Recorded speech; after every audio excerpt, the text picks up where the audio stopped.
Today I'm talking to Jack Daniel, who's not just one of the co-founders of BSides, and somebody I think is just proper cool. He also is a really genuinely nice person who has retired a couple of years ago from the wonderful world of tech, but hasn't stopped innovating and creating new and bizarre and wonderful things in his retirement too. Jack has brought me back so many memories of things I'd absolutely forgotten about what the tech life was like when I was younger, and I was fascinated to hear a lot of terminology that I don't hear anymore. And it's kind of like when you talk to your kids and if you showed them an old school ring dial phone, they wouldn't know what to do with it, but it felt so satisfying to be a part of this conversation and recap over how things were, I guess, from there. So I'm 45. If you're my age at all, you're definitely going to find this one interesting if you're working in tech. If you're younger than me, you might need Google at your side.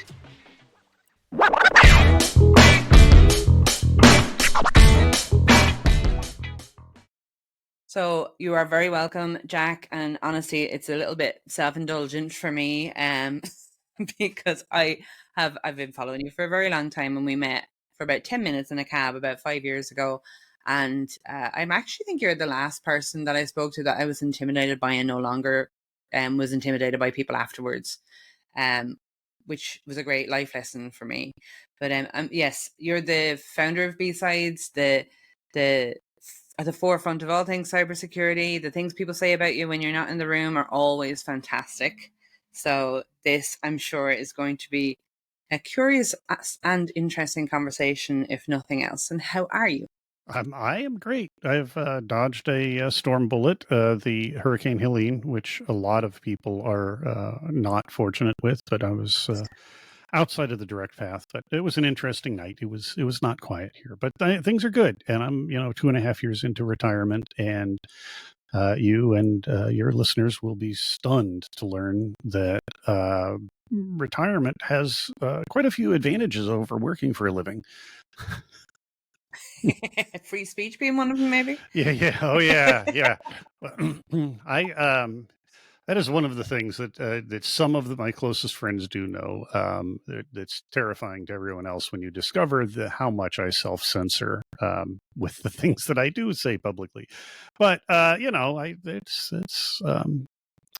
for most of us, our brain is a very useful tool and not always our friend. This is true. I personally like the unfiltered version of Yeah. everyone's brain. And I love that, like, directness. Like, I would say you're direct. I'm sure you'd say you're direct, but I think, why do we do all the fluff and coddle? Like, I want to Right. know what people really think, where they stand, and then I can get behind them. Like, and I have a lot of time for that. I want to start with your career to begin with, because I met you as Jack, one of the guys who founded BSides, and you were working, with Tenable at the time. But prior to that, like, I've trawled the internet and found out the information, but it fascinates me. So I'd really like you to tell it with regards how you ended up in cybersecurity, what you started with first. Okay, well, it's a long and winding path, but the somewhat abbreviated version is, years ago, out of high school, married my high school sweetheart. A baby came along sooner than expected, and I had to find a job. I had some mechanical aptitude, so I became a mechanic, working in gas stations, and then later specialty shops and automobile dealerships, and bounced from store to store as a mechanic. Ended up at a small dealer group that had several different makes of vehicles, including the ones I specialized in at the time, which were American Motors, Jeep, and Renault. And I became one of the few real Renault experts in the northeastern United States, or actually in the U.S. And so I really knew that product line inside and out. So, but I also worked on Saab and Volvo and Mercedes and all sorts of other things, plus a lot of domestics.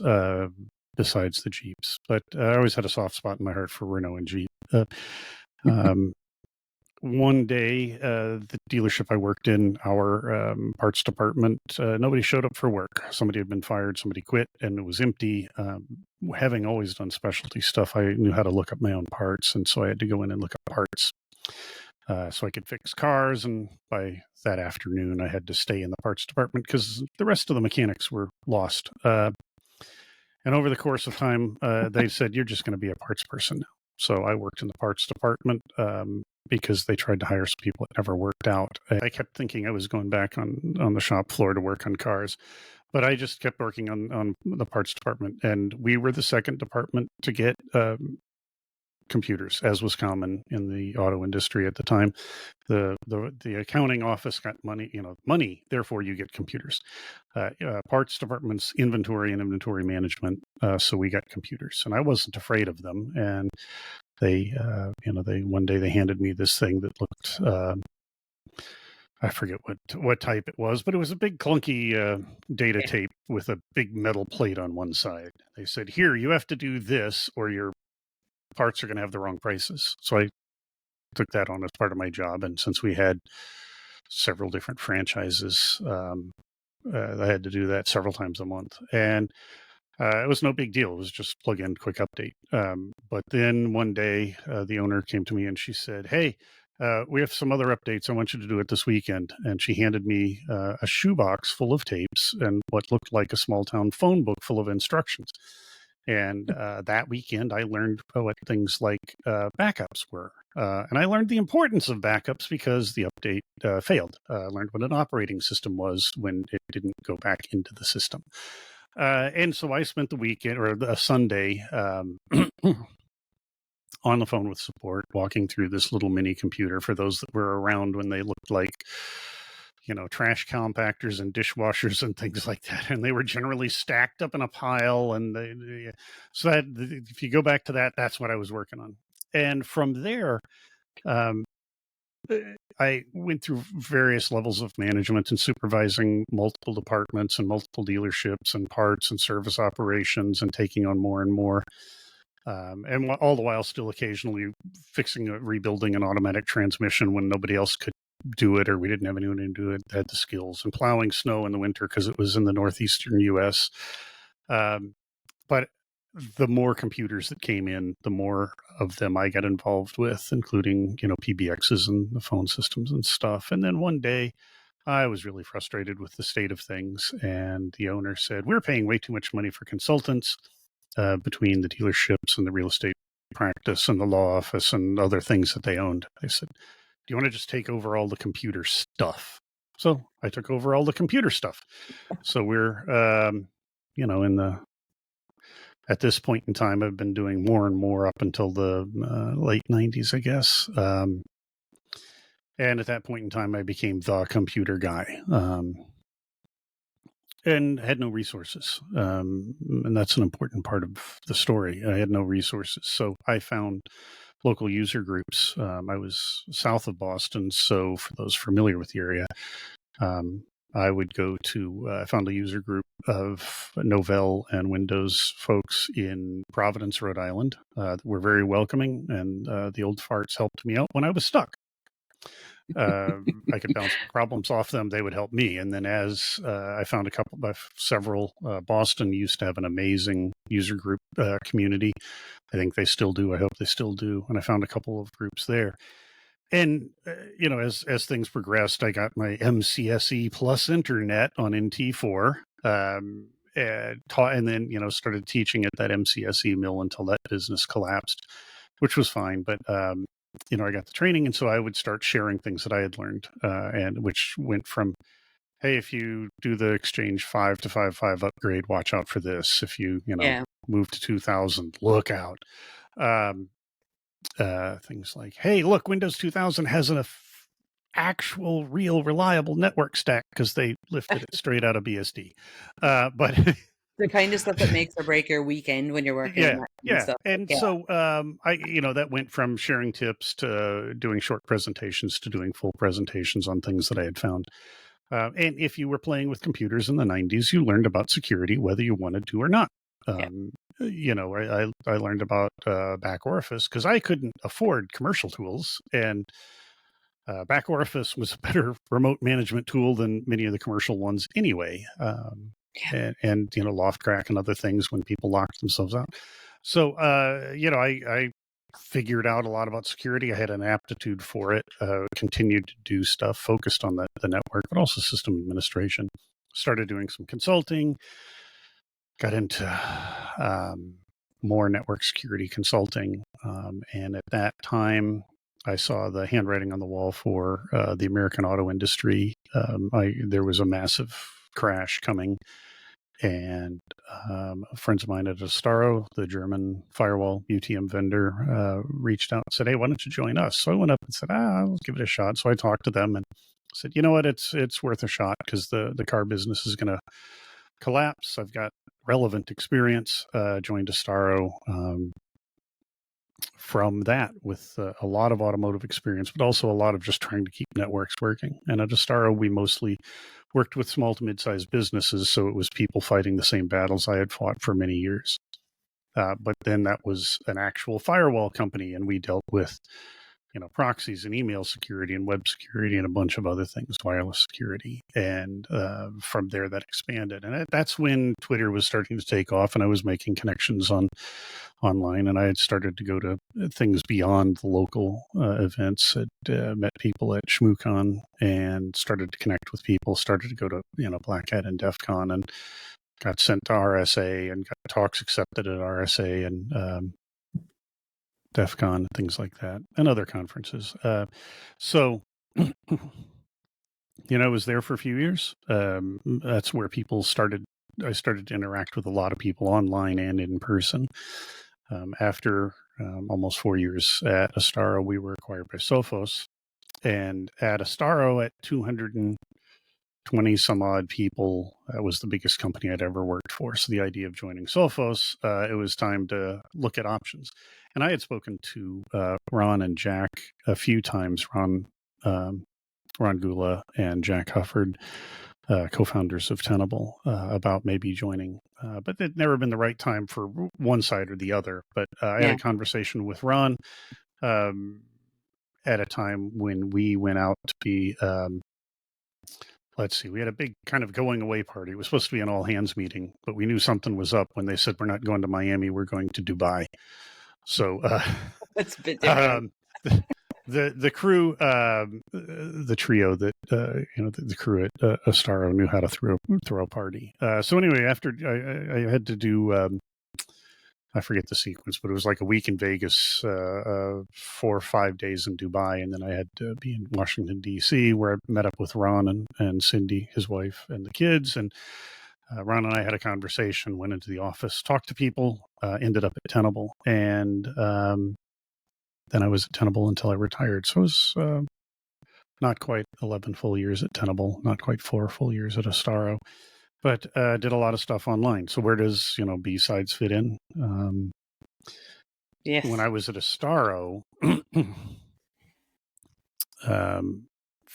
and had been going to things like Black Hat and DEF CON and RSA, hadn't made it to info security, hadn't made it over to London yet, but had done large and small events, commercial and hacker, speaking at a lot of them, but just observing. And folks that my new friends around the industry were somewhat frustrated by the over-commercialization and lack of community feeling in the big events. Oh, yeah. And so in 2009, we had all connected on Twitter. Jen Leggio, media fighter, gets a big shout out for this. There were a lot of city meetups across the U.S. Spawned by the Matisano crew, as I believe, the city sec meetups. So there were regular friends at BeanSec, and Jen helped us realize that it wasn't just 5 or 6 or 10 people staying in touch in your town or city, that there are people doing this all around. So she played connect the dots, and the original security Twitter list was 50 or 60 or 80 of us, and then it was 100, and then it was 1,000, and then it was thousands, and we had this amazing community long before Twitter supported that kind of list stuff. And we had, polite conversations and had disagreements and worked them out and shared ideas and talked about, new jobs and talked about cool stuff we were doing and, found out where the cool parties were at Black Hat and DEF CON and things like that. It used to be really awesome. And so in 2009, people started whining that their talks got turned down. And a few of us that had been having these conversations looked at who got turned down and why. And it was complicated and messy. It was mostly on Twitter, a few other things, some public, some private. But, with the background of our frustrations, we saw talks and we're like, well, they get too many good talks. That's the bottom line. Black Hat in particular just gets too many good talks. Yeah. But we found ourselves seeing talks that we thought were cool, but, maybe Black Hat was right to not take the talk, but we wished there was a place for them to be given. Some of them were things that were probably too narrow focus, it would put dozens of people in a room at a time when Black Hat needed to put a lot more in a room. There were some that needed some polish, either the presentation or the idea needed some development. We thought, hey, if people could give this talk and get some feedback, maybe even mentorship, they could develop whatever is lacking here, whether it's their presentation skill or their submission skill, or be connected with prior art and figure out how to take this project to, a logical conclusion. And we also saw some that we thought were cool as, hacker mindset, but really just weren't Black Hat talks, certainly at that time. Yeah. And so we realized we had said, too bad there isn't a place. Chris Nickerson, ND303, had rented a house. He said, there's a big room they use as a wedding chapel. Why don't we just have a conference?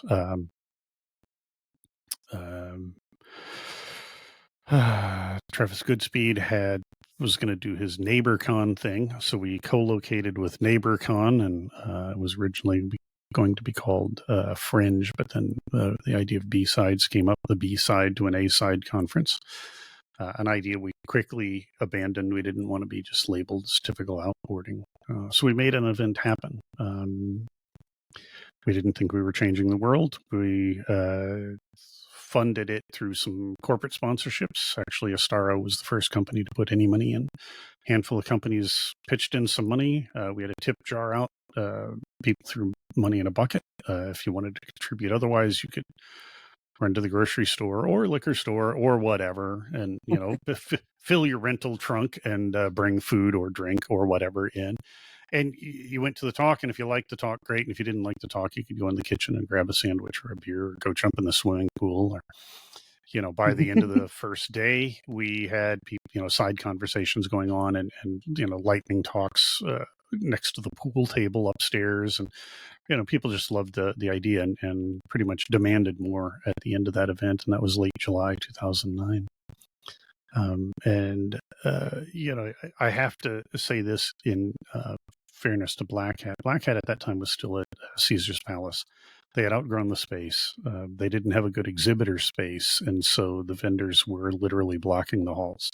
They weren't supposed to, but they had tables in the halls, and then they would step in your way. They didn't have that many rooms to hold talks. Once they moved down the road to Mandalay Bay, they were able to add more tracks and push most of the vendor stuff down the hall into an exhibit space. Yeah. That, I think, for Black Hat's reputation was a double-edged sword, because then it made it clear that it was a trade show to a lot of people in the industry, but the content was still there, and they were able to diversify content. I don't want to overstate the impact of B-Sides, but on the other hand, would they have expanded their content and done that had there not been pressure from a bunch of slightly tipsy hackers at a rented house that kept getting more press than they were, because it was fun. It wasn't corporate, right? And so, it took off from there. People wanted more. They said, we got to do this during RSA. A group of friends made one happen in Mountain View, California, at the end of 2009, February, I believe, of 2010. We were in San Francisco. Mike Don, one of the co-founders, and his then wife, Amber, and a bunch of locals in the Bay Area made BSides San Francisco happen during RSA in 2010. Um, the DEF CON 303, the Denver area DEF CON crew had been a huge force in making that first event happen, and continued to be a huge force in BSides in Las Vegas, and of course in Denver as they spun theirs up. Later in February, we did one in Austin, Texas, which took off. Boston, Denver, and we were back in Vegas and realized we had started something. That first event was probably 200, 225 people through the house total. We were over 500 the second year in Vegas and realized we had started something. And continued. Like, I think, like, my first B-Sides was maybe 6 years ago, 7 years ago. It wasn't that long ago. And it was in London. And I just remember going into the room and spending the whole time repeating the statement, "These are my people." Because I didn't realize that that even though I worked in tech, but I had a different background, like you had a different background as well. I didn't come directly into it. And then into cyber, I hadn't always felt like I connected with everybody there. I loved all of the innovation and all of the side talks and all of the weird ways people were finding things out and talking about those rather than the generic stuff you just do. And when I went into a room like that, I realized that you have this diversity of thought and everybody's opinion is welcome, and they'll debate it and they'll argue it, or they'll cheer for it. But who you were, where you were from, what you did and what your beliefs were outside of that didn't matter. They were left at the door of the room, which was huge. And at the time I remember thinking, I don't know if this is intentional or not, but it's huge. And that's part of the community. Like, when you're a part of a community and you keep that sense of community, regardless of how big or small the event is, you can pull that vibe off. And they did. Like, London, I think, is it's certainly one of the bigger ones over here. Yep. And I've started going to every one I can actually get my backside into since then. Including like the Dublin one, and we were Basingstokes for when the 1000th was being celebrated. And it just never fails to blow my mind how such a community atmosphere can be created, whether you've got 50 people or 2,000-3,000 people in a room together that have been able to do it, and the people behind it it's all coming from a passion. None of it is about, no one's interested in making money. And you're talking about Black Hat there. I think one of the biggest things for me with Black Hat at the moment is that it's out of financial reach for a lot of people that might want to attend it, that are interested in doing courses or learning or just having conversations with people about it. And B-Sides is never. If it's not free, it's like 5-10 quid, whatever. It's like super cheap. It has to, the B-Sides pricing, we used to want them all to be free, but in most cultures, people don't take their commitment to participate as seriously if they don't have some sort of investment.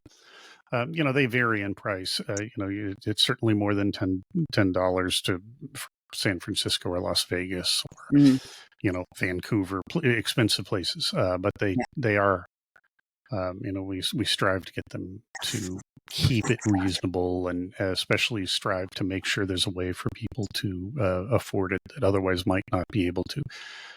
Career and transition, students, military transition out of active duty into civilian life. And usually what we say is, have a discount, or better yet, encourage people to volunteer and just make sure they can see some of the talks they want to see. And what isn't always obvious about the importance of getting those people to volunteer is that no matter how great the content is, the connections you make are probably going to be far more profound than any fact you learn. Absolutely. And that's been a component of B-Sides forever. And it has, for many of the events that I'm familiar with, it has created these networks, and words like family are loaded, but there are a lot of stories of people who have been in situations that were less than ideal, and part of the B-Sides family has come through for them, and that's certainly true for me. I don't want to dwell on things, but I lost my wife and I met when she was 14 and I was 15, and we were in high school, and we started dating a few months later. And then about 10 and a half years ago, she was diagnosed with clear cell ovarian cancer. And so we went through 2.5 years of absolute hell with what you expect to happen with most clear cell cancers. And so I started life over a new first attempt being a single adult male. Came in my 50s with disposable income. That's not for this podcast. If anybody listening was within the blast radius of my life in those years, I hope I was entertaining. Sure it was. Um, but Banshee Genevieve Southwick is certainly now Kelly Gardner, and so many other people, more people than I can think, were there. The Tenable team, certainly Jack and Ron and Jeff Mann and Marcus, everybody, rallied around me and propped me up. And we've done that for other people, and I've heard that story over and over. And it's not just that. I mean, I want to make a point of saying that I wouldn't have known what to do if it weren't for ShmooCon and the Shmoo group, and particularly the Potters, making sure that they do their Own the Con thing every year at the end of the event, where they tell you how it went. But that team, that event, has such a sense of community that it really showed the difference between that and a lot of other events, going to that one and then going to others. Absolutely. And still And, does. I want to say this about DEF CON. A lot of people think DEF CON's too big. A lot of people think it doesn't have the feeling it used to. They think, you see these memes and ideas that, Black Hat's the new RSA and BSides is the new DEF CON. And it's like, no, really, we're there in Vegas because of DEF CON. It has grown enormous. It can be overwhelming. But if you miss, if you're either an old fart like me and miss the old days, or you're just getting into it and it's overwhelming, go to the villages areas. The villages in DEF CON are a much more manageable space. It's got that feeling of being focused, or at least everybody's got an interest in this thing, and the people running the villages are there. And so you can generally be, it's easier to feel a connection in a smaller group. And the village space does that. And then from there, you're like, oh, I get it. It's not one big event. Bruce Potter called DEF CON a meta event over, 15 years ago, I think is when he said that, because there is, there's the DEF CON shoot where people go out in the desert and shoot things. There was the toxic barbecue in a park. Black Hat was a spinoff. Jeff always called it his sellout conference. BSides, obviously, Diana Initiative, QueerCon. There's so many things that happen in Las Vegas because of DEF CON. It's important to recognize that, it's orders of magnitude larger than it was, but you can still find what a lot of people say is missing. It's not missing. You just have to know where to look for it. And if you don't know where to look for it, ask somebody. And that applies to a lot of things in life. So anyway, there's that. So here we are. So when BSides became massive, right? Because it is a global movement now. Like, how do you maintain that community spirit? Like, surely somebody somewhere has gone, I could have 10,000 additional people attend this, and I could make it a commercial event. Like, how do we? At this point, I think it's mostly community expectation. There certainly are events that are far more commercial than our original ideals. That said, trying to come up with enough sponsorship to do this while keeping the registration price low enough to not chase people away is a real struggle, right? Yes. It's real, especially now. I mean, we're looking at things, and one of the big sources of income for sponsorship for BSides has been, since the earliest days, has been recruiting. And our industry right now, they're doing unrecruiting in bulk. I mean, some of the people that I have looked up to for a very long time are looking for their next gig. And I'm like, are you out of your mind? I'm not going to name any names, but I'm sure you can think of a few. It's like, wait, what? You let you let who go from what team at, I will, pick up a Being a good few, then yes, and you I have will to pick wonder. up a pedal or perhaps boulder and fling it in the general direction of Cisco for the latest round.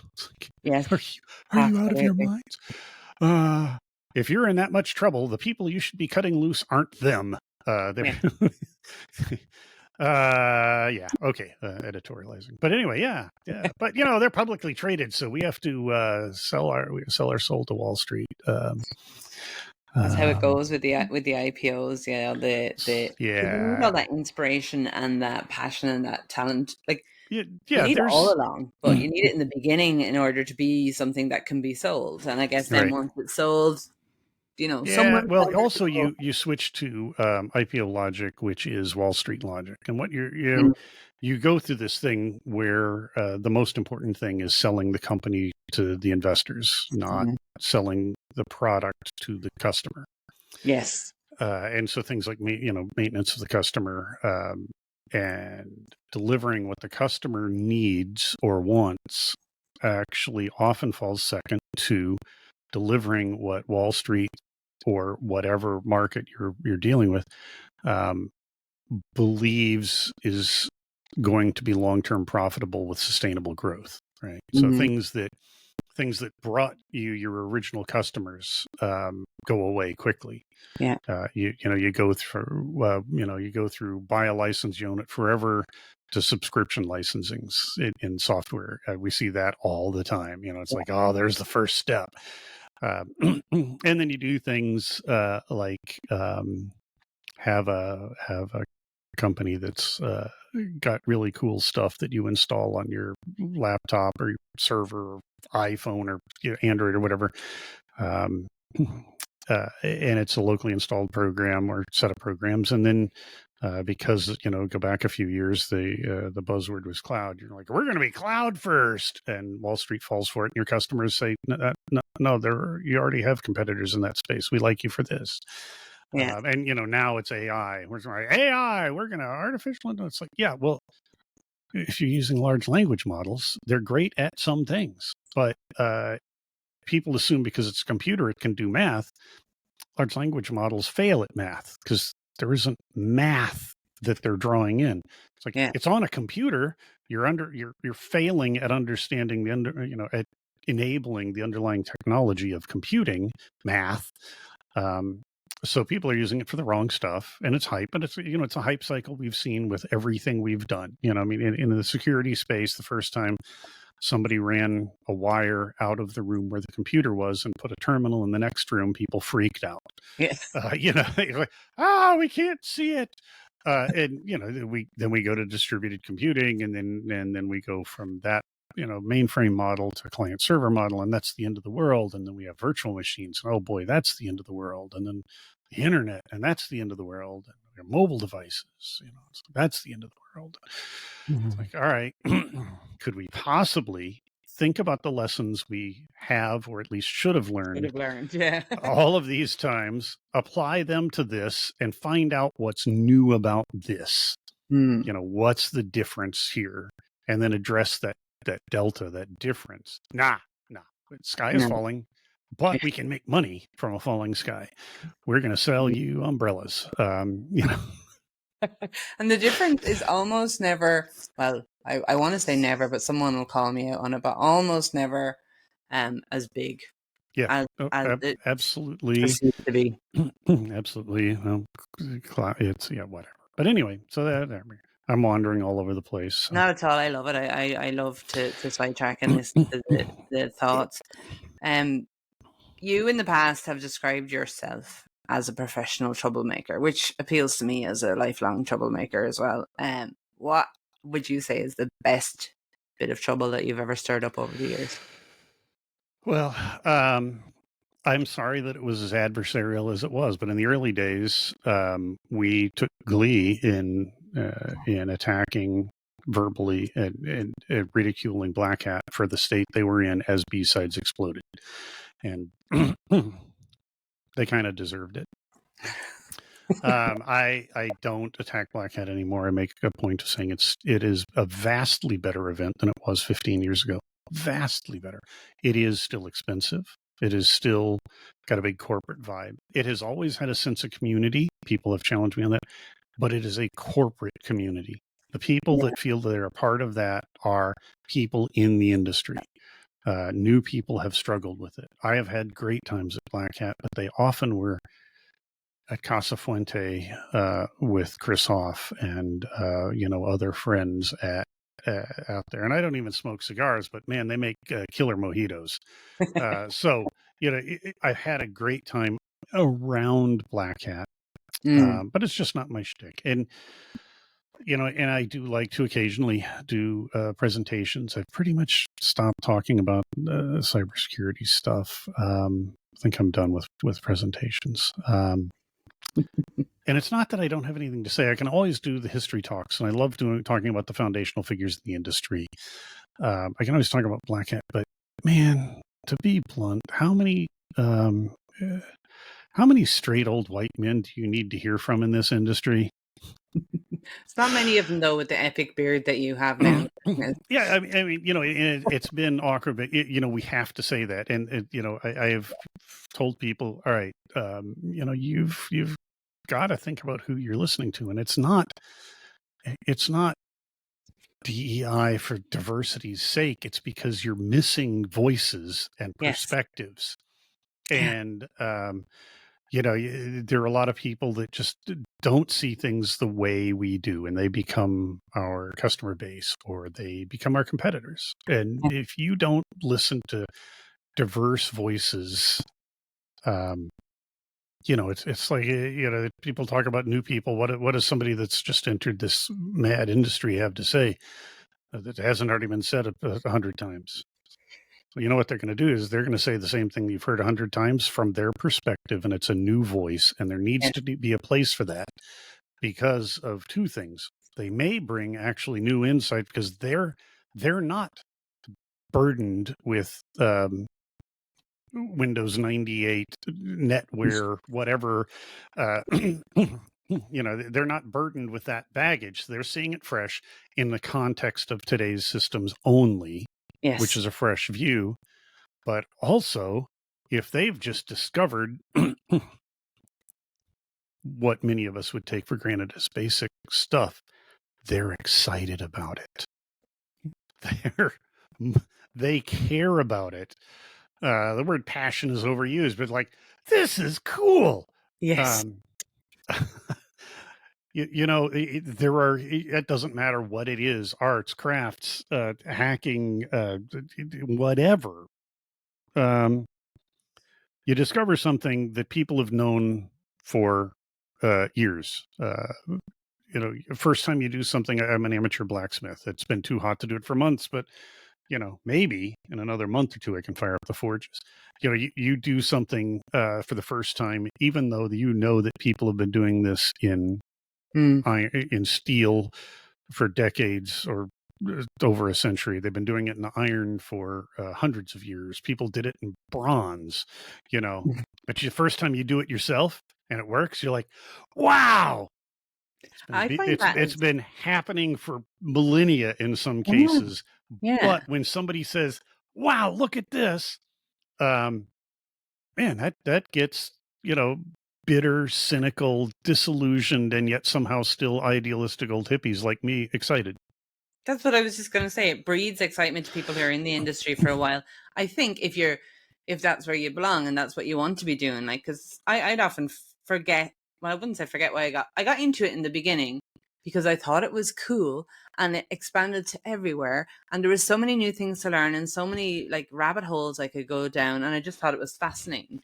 And, when you get involved in more, certainly in more of the kind of commercial or sales side of things, it's very easy to forget how cool all of it was and what a buzz that I know I would have gotten off it. So I work with a lot of people, like I work with WISA, so we would have a lot of graduates and newbies come in, and as well as people that are changing careers or coming back and hearing them, that buzz moment where they've figured out something or they've excelled at something or they've met somebody who's talked through something, and watching them buzz while they do it has me going, I want to get back into it again. Absolutely. Like, yeah. I mean, it's what keeps me going with doing B-side stuff.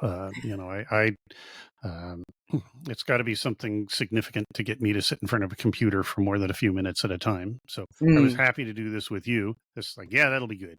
And B-side stuff. And, most of what I do with B-side stuff these days is fairly tedious administrativa. I get far too much credit for B-sides. And I've said this since the beginning.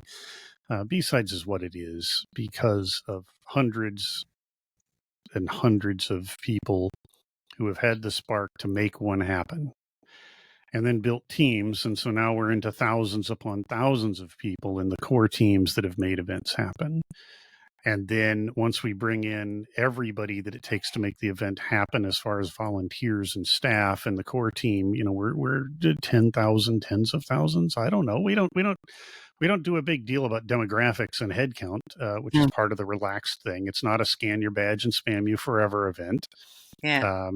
So we don't have as many details as some people would like, but it's tens of thousands. But if we step back and think that, well, a lot of the same people go to the same, go to different events in the region, but as we close in on, well over 1,000 events around the world now.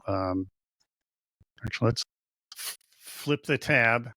So there are things happening this weekend, but as of October 1st, Yeah. 1,034 events, Wow.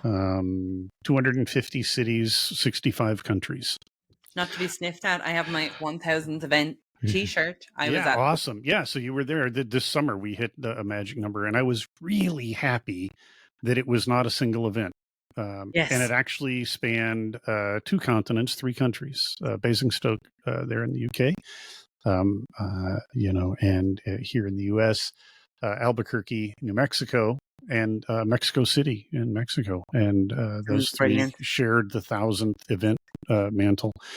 And that coincidentally happened to be on the same day of the CrowdStrike drama, which makes it a really exceptionally better B-sides for me. Like if there's wow. if there's a we like our villains. And everybody, what I was surprised at, because we were all looking around going, is there anybody that didn't turn up? Is there anybody that's been dragged into it? Yeah. I think we were missing one, which wasn't too bad. And everybody else was kind of on a sideways team, or there was somebody else that could look after it, which also wasn't too bad. But the conversations were at a whole other level that day. Yeah. And it was just brilliant. Yeah, and those of us that have been doing this a long time, go back to antivirus pattern updates that brick your machine and other things. And those conversations inevitably lead to the time you did that thing and took down production servers. You did that thing and it didn't work. And so those are always exciting. It's always good. But yeah, that was quite a coincidence. Yeah. I mean, some people might say it was perfect timing. Yeah. It was a thing, and the rush to blame a person is oh my god, always that there. I mean, me. that's like human nature. It's like, do you not have guardrails, right? Yeah. There should be absolutely no possibility that one person can cause that amount of damage. None whatsoever. Even if somebody was attacking it, it shouldn't be capable or possible. It's like a lot of email security that, it's a hard problem, but if it's that easy for things to go that bad, then there's something wrong. It's like mountain roads with no guardrails. This is a bad idea because of what it takes to get a driver's license. Either don't let inexperienced drivers on that road, or put up some guardrails. Yes, it's so simple. And the warning signs. Let's not worry. You got to put the warning signs up, but don't expect anybody to read those. Right? I think we've learned that. And also make the warning sign clear. Don't make it look like a browser pop-up warning, because those are like, what? Yes. I what? Click. Go away. Yeah. Make it make sense. One of my favorites is across the US, and I'm sure across Europe, there are low bridges, and people run into them all the time. And they always say there's a sign. Yeah, well, a block before it, did you put a metal bar across with things with chains hanging down so you hear it, and then 10 meters past that, a metal bar that doesn't have chains hanging down, so that you slam into something that I don't know what you do. Put buckets of watercolor up there so that if you flip it, it covers your truck in At red least, goo. like, yeah. It's like, all right, if you still hit it, it's on you. Do you know what might work if they hung like an image of somebody holding someone by their ankles? People would slow down. Like, have but it's like a in have a, psychology, you've got this term. I don't even know if it's the official term. I'm trying to remember back now, but it's basically automatic processing. So, if you ever driven home from somewhere, and once you oh get onto yeah. all your local roads, you're like, oh, I don't remember those last 10 minutes of my Yeah, drive. did I stop where I was supposed to stop? Right. Exactly. Yeah. Yeah. Kahneman and Tversky. Thinking Fast and Slow is this Yes. amazing book. Exactly. System 1, System 2, they're different descriptors, but it's It's a fabulous yeah. book, that one. You've got That's why, to punch through to yes. you've got to punch through to get people's attention. That's why they have things like ambulances and police cars and stuff. Like if you're on a road where all the cars are parallel parked, they'll actually park the sticking out into the road, because even though it's got flashing lights and a siren Yeah, and it's yeah. like a luminous yellow over here anyway, and you should be able to see it, that people won't, if it's parked parallel, they'll just automatically process that information and completely Right. ignore it. So Right. they have to do something like that's why every time you see, well, at least here anyway, every time you see an ambulance, it's stuck out in traffic. Right. Because Yeah. Oh, see it. absolutely. And one of the things that's a real issue here, particularly on the highways, with not just drunk drivers or chemically impaired drivers. I mean, the stoners are not likely to be traveling fast, so I've heard.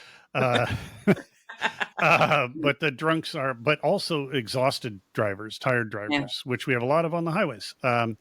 Even with our trucking rules, the law enforcement and tow trucks and anybody that's got flashing lights on the side of the road, if you're not in a fully alert state, those don't actually get your attention consciously, and people drive straight into them all the time It's because unreal, like, isn't it? that subconsciously grabs their attention.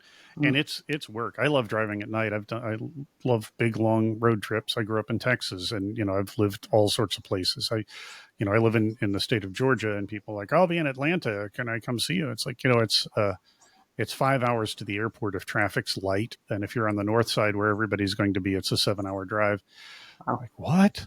Like, yeah. It's the other end of the state, and we're not that big a state compared to Texas or Yeah. other things, and people forget. So I like to drive, but I always do various things to try to keep me make sure I'm doing it. Yeah. Same And as. Well, you in know, Ireland, you could drive the whole end of the country in 3.5 hours, so we don't really yeah, have to right. worry too It's much about that's different. It's a little different there. That's But what. when you talk about like warning messages and stuff on software to make sure that somebody doesn't make the mistake, I mean, it's like wholly inappropriate. But I imagine if you put up like back in the day, not that I remember, but when all pop-ups happened all the time. Do you know Right. that they're on no matter what site that you're on? But if a pop-up of a nudie lady popped up, you Yeah. close that stuff. You paid attention to it pretty quickly, and you close that Yeah. stuff really fast. That's probably not very corporate friendly, but I think if they put Yeah. stuff It like was that on something, but thinking about ideas that get people, what gets people's attention.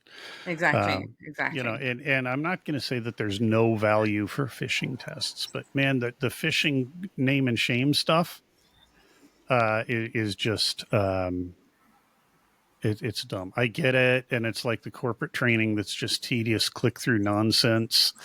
I get it. You have to do it, but it doesn't all have to suck. I've spoken to yeah, people that do really good corporate training. Unfortunately, stuff that's engaging and personalized to your company is expensive, yes. and so that's a different commitment. But it's absolutely have. But if you use a predictable pattern or predictable service for your anti-phishing, Mhm. that's not going to be. It's been 2.5 years. So Tenable used a company that used to be called the anti-spam people. I'm blanking on their name. They had one name and then they changed it.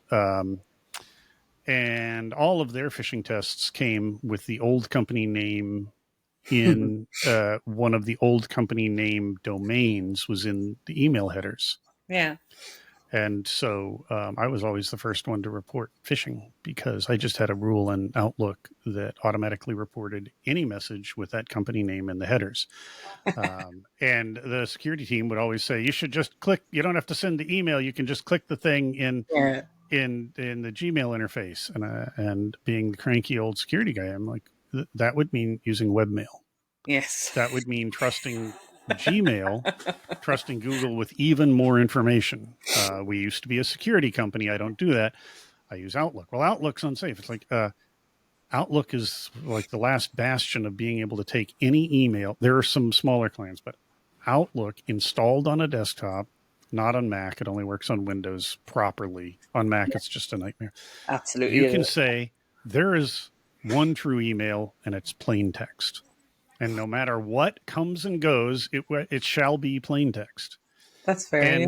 And it's like, oh, look, it's plain text email. Why is this message that big? Let's find. Okay, that's what you want me to know.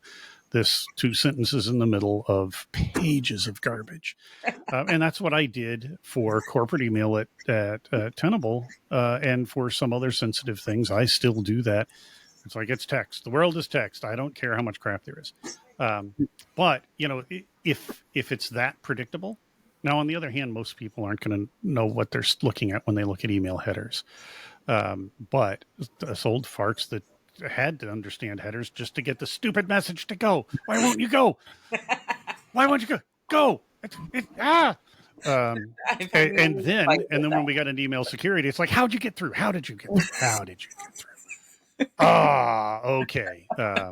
Right. So, you know, that's a dying art. But now we just trust Google, who is flagging more and more things, spam that aren't spam, and is just candidly raising hell with BSides, because we have to be open to dealing with people around the world on all sorts of platforms. And I find it actually works more reliably using a personal Gmail account than the corporate structure Google Apps mail that we have for BSides. But the false positive rate is utterly unacceptable. So it's a mess. Anyway, more tangents. With one new feature always comes about 10 nightmares and headaches that you've got to deal with alongside of it. Like, and you get to that point of going, am I prepared? Like, is it worth it for all these headaches to keep using these things? And a harder battle to fight now as time goes by. Yeah. Tell me this, right? Oh man, I wish this was like 4 hours long because I'm only really getting started.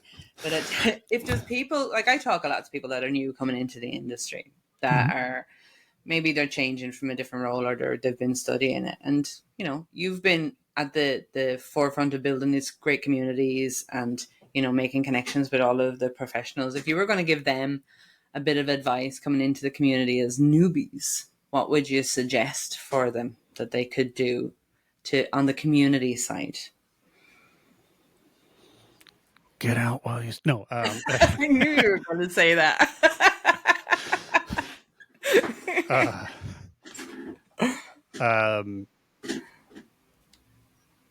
When I talk to people, I have to say some unpleasant things up front, but it gets their attention. Yeah. There are some, and often it seems like a lot because they're loud, bad people in our communities and in our industries. And they will often be excused because they're brilliant or do good work. And they suck the air out of the room and out of the conversations. Yep. That's real. Hiding that from new people is bad. But you say, you know, not to go Mr. Rogers, but I'll go Mr. Rogers. Look for the helpers, right? You know, I love her dearly, and I hate to even, I love them dearly. I hate to mention their name because they have so much pressure. But Leslie Carhart, Hacks for Pancakes, they are this shining light of goodness and wonder and mischief and fun. There are far more people like that that don't have the flamboyance that Leslie does. They're small scale, but that's a person that everybody knows or can find. And Mhm. he said, all right, that's one that's highly visible. Yeah. They're highly visible. Guess what? There are hundreds of thousands of people who are interesting and exciting, and they may not be show stealers when you go to a Renaissance fair with them, like Leslie is. Yeah. I've been there. It's a sight to behold. Love it. But the thing is that if you actually meet people, if you engage, if you volunteer, if you connect with people and you try to help, you're going to find out that there are far more quirky, fun, interesting, brilliant, helpful, and exciting people. They tend to be a little more introverted. Yeah. They don't always scream about it. And so, one of the biggest,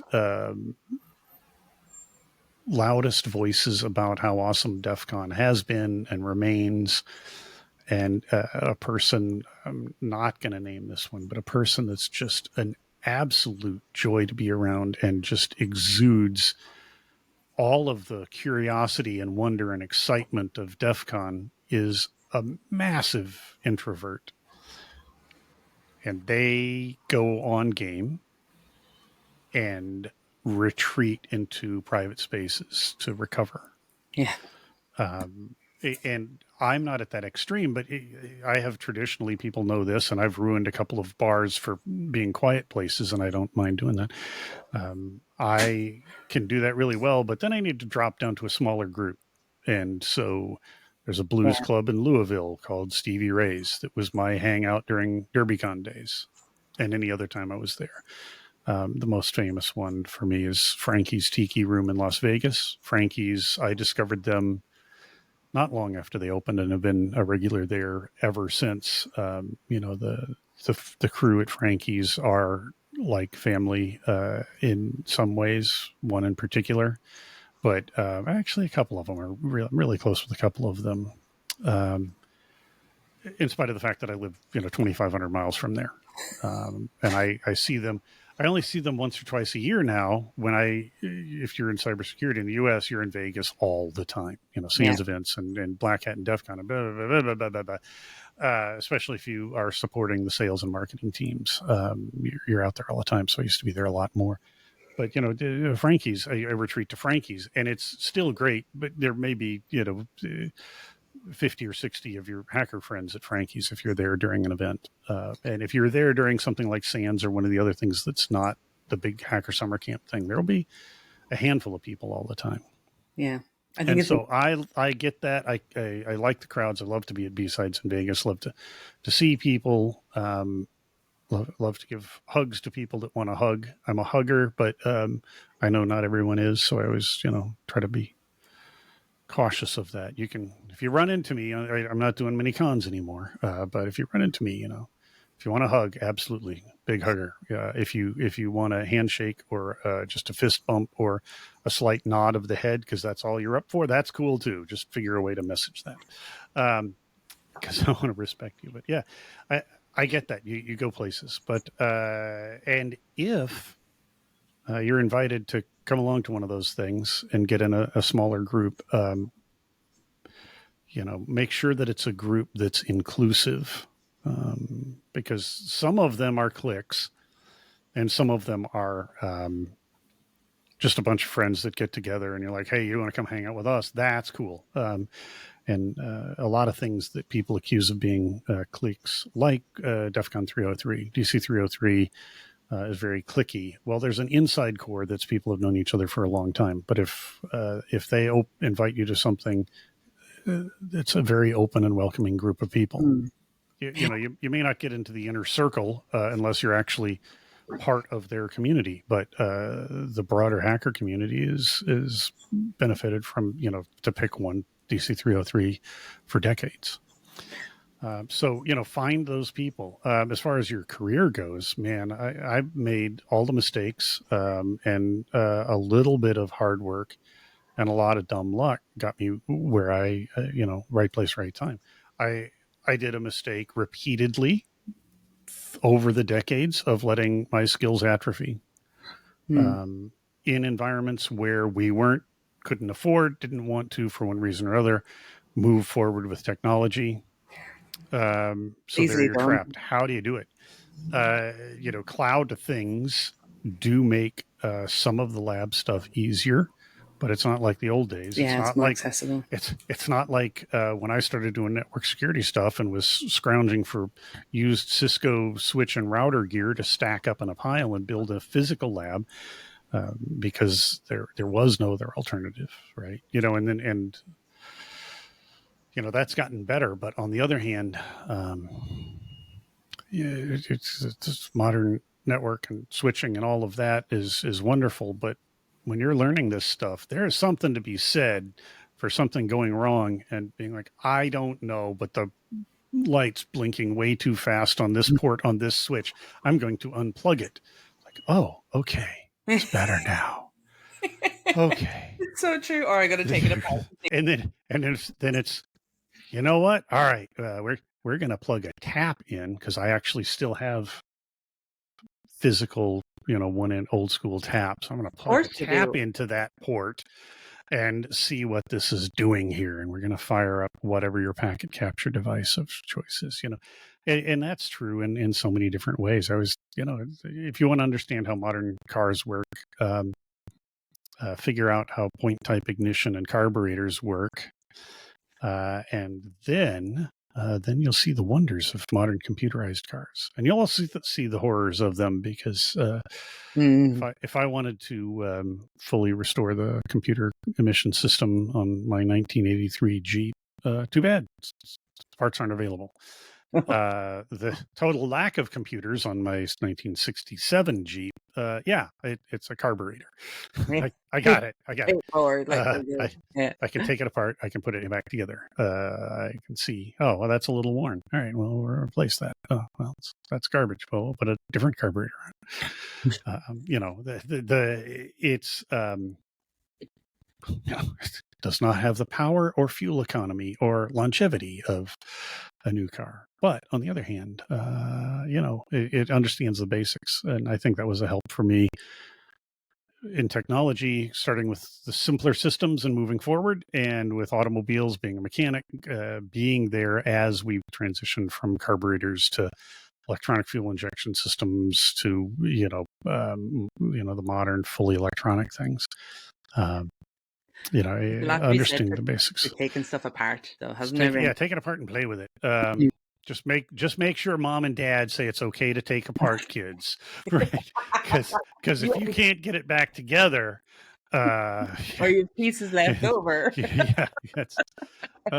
Anyway. My husband always laughs at me because anytime I repair anything or take it apart, well, every time I put it back together, he goes, "There's always something left over." And I'm like, "It's a spare." It works, doesn't it? It's a spare. Yeah, as long as it works. Jack, I was talking to my No, sorry, go on. I was just going to say I have an '83 Jeep Scrambler, and I discovered the previous owners put a ton of money into it, but they didn't know what they were doing. So I've rebuilt the transmission and transfer case, and every single step of the way, I've found something else they screwed up. And I just have giant piles of nuts and bolts left, but it's because as I've gone through it, I've been like, oh, I'm going to order stainless studs for that because that's exposed to. All right, I'm going to order grade 8 studs instead of putting it back together with bolts because that way I can guide this in and I can guarantee even torque even if I do decide to go out and play hard with this. It's like, I can do this. I'm going to do this. And so I've just piles of spare parts, but that's because I've upgraded. I mean, I've upgraded nuts and bolts and washers. Yes. And I have some most of the gear train that got replaced is getting thrown away, but a few pieces and things that I had to, just do absolutely savage abuse to get apart. They'll go on display on the forge wall. But if you know why you've got a spare part, that's different than just having spares. Yeah, But, exactly. That's the key to understanding what everything is doing in there. Like, Jack, I was talking to my I'm going to finish up, I promise. I was talking to my son in the car. I have 4 boys, so son one is 17 yesterday, and I was explaining that we were going to be having a conversation today and who you were and what you do. And he was looking at me eagerly because he'd gotten out of sports practice, and normally that's when he tells me all his news. But I was going, and then I'm going to do this, and then I'm going to do that, and I met him here, and we talked about this, and I was wired to the moon, like. And I said to him, "There's something that because the comment you made just before the car part there made it somewhat make sense." I said, "There's something about the way that Jack always communicates, whether it's in person or whether it's in social media and such online."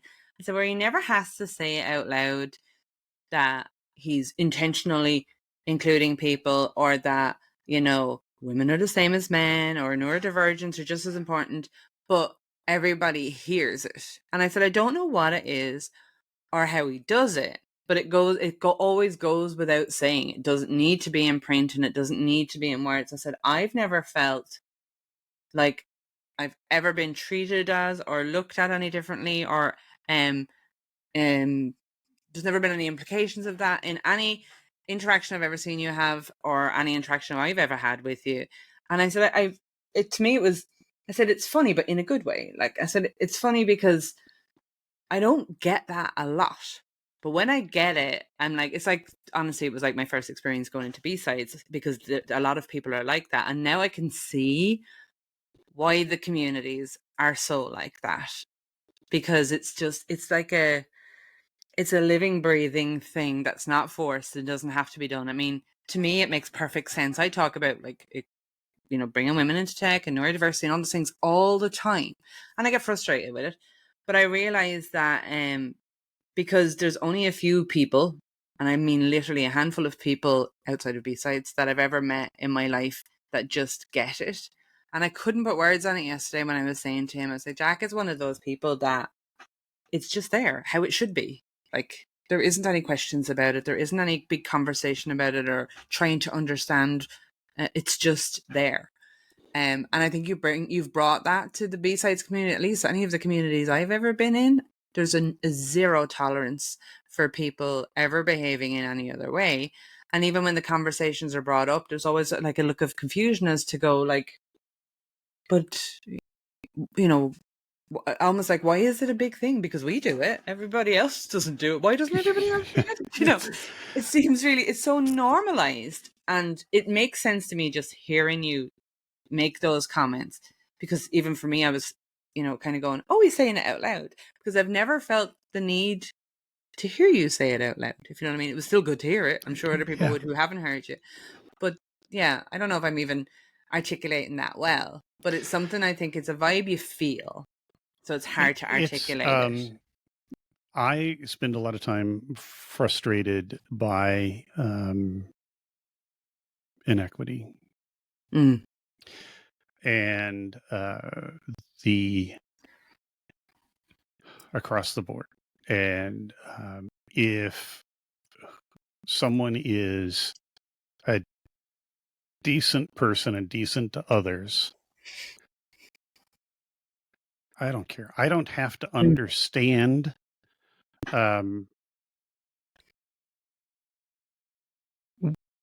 who you are to respect you. I have to see that you respect others, and then we're there. And I can probably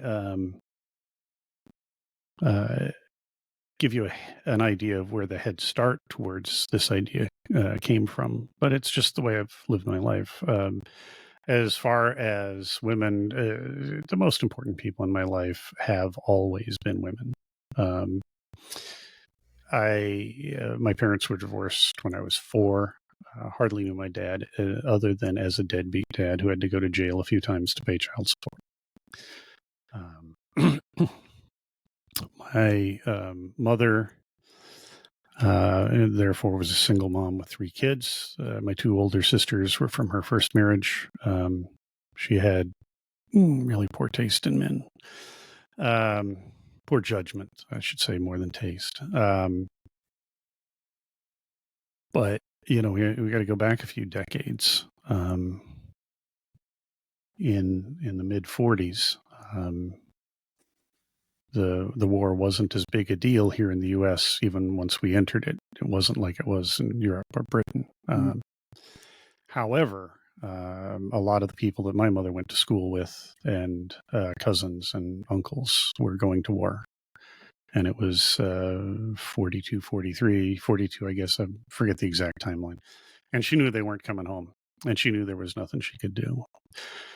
And so she managed to worm herself a job from being a part-time library assistant in Eau Claire, Wisconsin, to found a job as a secretary at a private air service that had not been shut down for the war effort, because they ferried parts back and forth all over Southern California and beyond, and were a contractor for a lot of people building things for the war effort. And when she got there, she told the owner that she was changing the agreement of the terms of their employment agreement, and that she was going to accept half the pay that he had promised to give her, and the other half was going to be flight lessons and flight time, because she needed 1,000 hours to apply for WASP, Women's Air Service Pilots. She got her 1,000 hours, went to Sweetwater, washed out the first year because she's a Wisconsin girl in Sweetwater, Texas in the summer. She passed the second time. She flew. She lost a trainer due to carburetor icing. Got the nickname Pea Patch from putting it down on a pea patch 2 a.m. But then flew. They did not allow women to fly combat here in the U.S., although a couple of members of the WASP, some of the senior WASP, did, out of frustration, leave the United States and flew for the RAF. Nice. So what they did was they ferried aircraft back and forth as the war in Europe was winding down and the war in Japan was winding up, so that combat pilots didn't have to do things like shakedown runs, ferrying. Also did transition training for pilots who had flown against the Luftwaffe, now flying against Japan. So she did that sort of training at the end of the war. And so this 5'6" girl, mid-20s, was trying to train people who had flown against the Luftwaffe. And the one line I remember her saying is, "Because they won't let me fight, I'm going home after the war." I love her already. Yeah. All right. She might have been more cool having that kind of force as an aunt than a mom. But anyway, that was my mom. Yeah. We were taken in by ninth grade English teacher that both of my sisters had, who was a serial adopter of people in need throughout her life. She is long gone, and so I did not understand this as a child, but eventually it dawned on me. Mary Jo was, you got to play all the stereotypes of growing up in those days. Mary Jo was a closeted lesbian going through what it took to be that in the 40s, 50s, and 60s. She was a kid during the war. She wasn't as old as my mother. But she was a teacher, and she was a part of the community at the school. And she did not white flight. We did not white flight when Dallas evacuated. Her school went from being upper middle class to impoverished Black. And she stayed. Wow. And I used to go to football games with her and basketball games with her to see them. And so, although it was not romantic, I had 2 moms. And one was a lesbian and one was somebody that had been screwed over by 2 men. And my dad was an asshole and was an absentee father. I don't know. It makes you see kind of makes you question stereotypes. Yeah. Absolutely, it does. And, it goes from there. In high school, I met my wife. We were together for 40 something years until cancer took her away from me. Um, and I have always had people like Banshee, Genevieve Southwick, and Kelly Nouse, who are, critical parts of my life. It's telling. It's part of my stand-up routine that I've stopped doing because I'm happy now. It's easier to do stand-up when you're miserable. So I uh, believe. After my wife passed, and when people decided, well, maybe he's going to start dating again. Everybody in the industry is younger than I am, except for Win Schwartow, and I love him for that. Thank you for being old, Win. Um, 6 of my young women friends over the course of about 12 or 14 months suggested I meet their moms. So it's good stand-up material, but also the fourth young woman who suggested that. Well, you know what? I guess now she's officially my stepdaughter. So yeah, it worked out. So I guess women have largely trusted me, and I haven't tried to earn that trust. I've just tried to be a decent fucking human being. That's it. Like, yeah, It's assume who can do what. The woman that answered the phone for the insurance agency when I went in to see mom had flown fighter and light bomber aircraft solo because of a need during the war. Hmm. You're going to tell me that I should assume anyone can or can't do something based on something I can see from a tweet or from their physical appearance? Are you out of your mind? No. And you know what? They may not do it the way I would do it. That can be okay too. That can be okay too. Because there. So anyway, there's a bit of oversharing, but it's a thing that comes up, and the way you put that, I haven't tried to be who I am. I'm who I am. But yeah, I would go out on a limb and say, being raised by 2 moms, the forgive the use of the cliche terms, but the father figure in my life was a woman.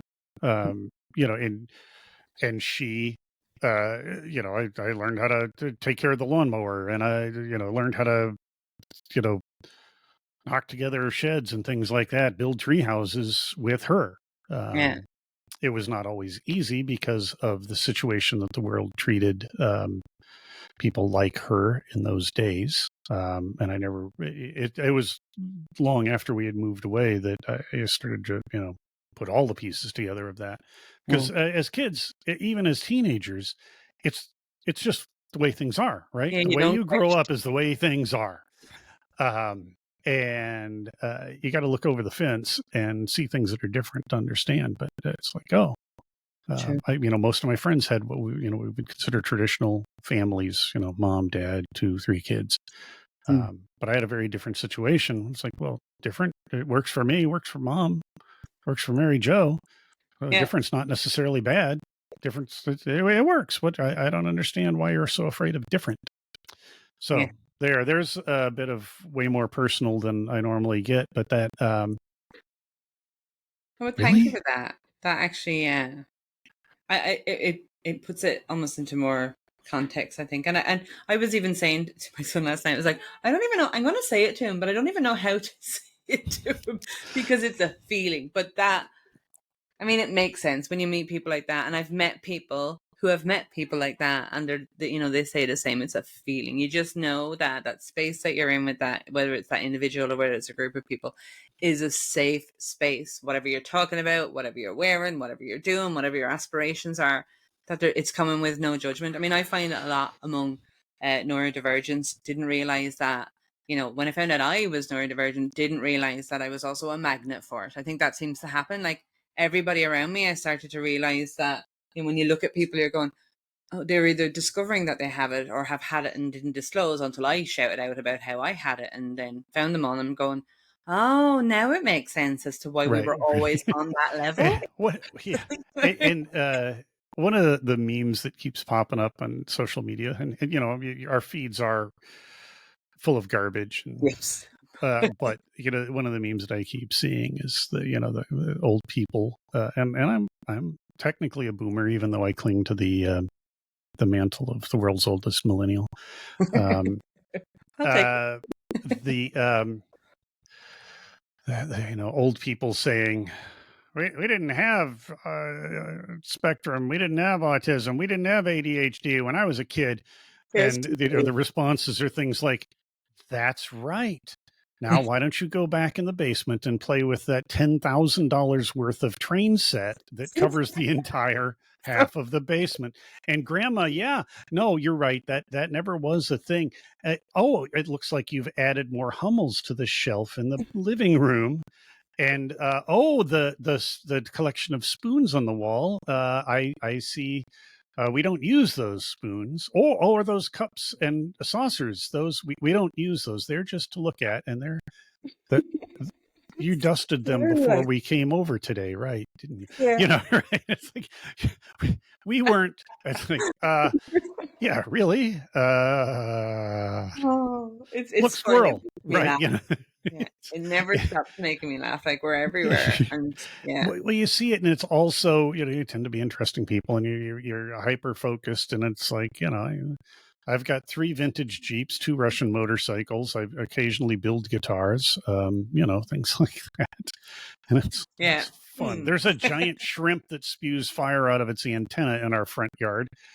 I made that a while ago. I have an 8-foot steel guitar. I want to see a video of that. Oh yeah, that's. Yeah, I just made a shrimp. It's sheet metal and rebar welded up and stapled and and riveted together, and it's painted bright colors and has propane pumping up through its antenna and pulsing and bursting. Made out of. Sure, why not?